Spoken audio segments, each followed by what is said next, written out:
ಸ್ನೇಹಿತರೆ, ರಾಜಕೀಯ ಲೋಕದಲ್ಲಿ ತಾಯಿಯ ಸ್ಥಾನವೇ ಬೇರೆ.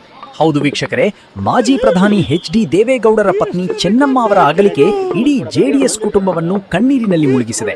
ತಾಯಿಯನ್ನು ಕಳೆದುಕೊಂಡ ಎಚ್.ಡಿ. ರೇವಣ್ಣ ಅವರ ದುಃಖ ಆ ಮುಗಿಲು ಮುಟ್ಟಿದೆ. ಆಸ್ಪತ್ರೆಯ ಮುಂದೆ ಮಾಧ್ಯಮಗಳು ಪ್ರಶ್ನೆ ಕೇಳುತ್ತಿದ್ದಂತೆ ರೇವಣ್ಣ ಅವರು ಕಣ್ಣೀರು ತಡೆಯಲಾಗದೆ ಬಿಕ್ಕಿ ಬಿಕ್ಕಿ ಅತ್ತಿದ್ದಾರೆ. ನಮ್ಮ ತಾಯಿನ ಕಳ್ಕೊಂಡು ನಾನು ಏನ್ ಹೇಳಲಿ ಸರ್, ಎಷ್ಟು ಜನಕ್ಕೆ ಆ ತಾಯಿ ಅನ್ನ ಹಾಕಿದ್ಲು ಗೊತ್ತಾ ಅಂತ ರೇವಣ್ಣ ಭಾವುಕರಾಗಿ ನುಡಿದಿದ್ದಾರೆ. ಕೈ ಮುಗಿಯುತ್ತಾ ದಯವಿಟ್ಟು ಬಿಟ್ಟು ಬಿಡಿ, ಕ್ಯಾಮರಾ ಬೇಡ ಎನ್ನುತ್ತಾ ಮಾಧ್ಯಮದವರಿಂದ ದೂರ ಸರಿಯಲು ಯತ್ನಿಸಿದ್ದಾರೆ.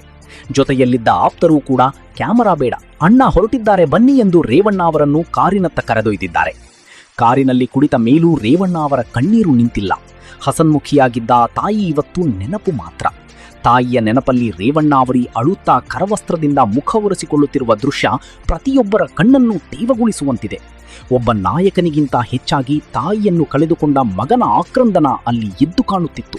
ಇಡೀ ಕುಟುಂಬವೇ ಈ ದುಃಖದ ಛಾಯೆಯಲ್ಲಿದೆ.